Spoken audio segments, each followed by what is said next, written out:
मिलने गए, पूरे परिवार से मिलने गए, वहाँ एक भी सदस्य नहीं, इसको क्या मानेंगे? देखिए मेरी जिम्मेदारी ये है, देखिए मैं जानता हूँ यार नवीन भाई तो परेशान और ये बात आप भी जानते हो।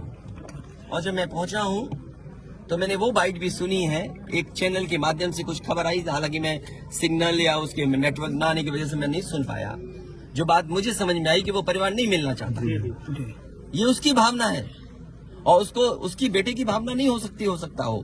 कुछ ऐसे नेता हैं जो उसको समझा रहे होंगे कि तुम मत मिलना, तुम उनको नीचा दिखा दो, अपमानित कर दो। सवाल ये नहीं, हम किसी के भी दुख में शामिल होने आए हैं। इसीलिए मैंने कहा, आपने जब बुलडोजर से किसी की माँ और बेटी को जला दिया गया और बुलडोजर चल गया, आप उस परिवार के उस बेटे से मिलने नहीं गए। उस बेटे को इस सरकार ने ठंड में नंगा किया था। अरे हम तो कहते हैं उस बेटे से तुम क्यों नहीं गला मिलते हो जाकर, क्यों नहीं मिलते जाके सरकार।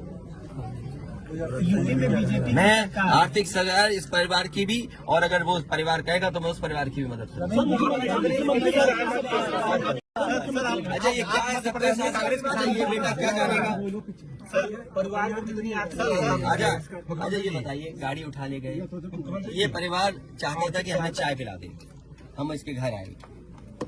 आप बताइए, चीनी चाय की पत्ती से लेकर कोई सामान नहीं ला सकते, पानी नहीं ला सकते। अरे किस बात के लिए सुरक्षा है? सुरक्षा तो इस बात की, इनकी जान की सुरक्षा होनी है। अगर इनको कोई जरूरत है तो सुरक्षित होकर के जाएं बाजार और सुरक्षित होकर के बाजार से लौट के आ जाएं। ये इसका मतलब सुरक्षा है। सुरक्षा का मतलब ये थोड़ी कि घर को, परिवार को कैद कर दो, गाड़ी उठा ले जाओ, यहाँ से सामान ले जाओ।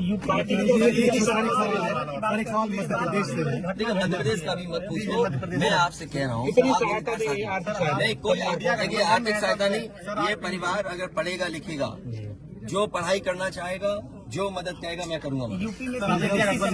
इस परिवार की हम मदद करेंगे और मैं सरकार से कहूंगा कि अगर वो सरकार मदद करती है तो दोनों परिवार की मदद करें। सर जो इंडिया गठबंधन में मध्य प्रदेश, देखिए मैं डीएम के स्टेटमेंट को मैं मानता हूं। डीएम ने जो बात कही कि रिटेलिएशन में वो घटना हुई और उस समय किसके मन में, किसके दिमाग में क्या था, किस वजह से अंधकार छा गया और फिर उस घटना की वजह से घटना हुई है। और घटना वो भी गलत है, घटना ये भी गलत है। अगर ये सवाल आप पूछते हैं मासूमों के लिए, मासूमों की कभी जान नहीं जाती। अगर प्रेम यादव की जान न गई होती तो प्रेम यादव की जान नहीं जाती तो किसी मासूम किसी की जान नहीं जाती। आखिरकार सरकार क्यों इस बात को छिपाना चाहती है कि प्रेम यादव को भुला करके मारा, और किसने मारा, धारदार से कैसे मारा।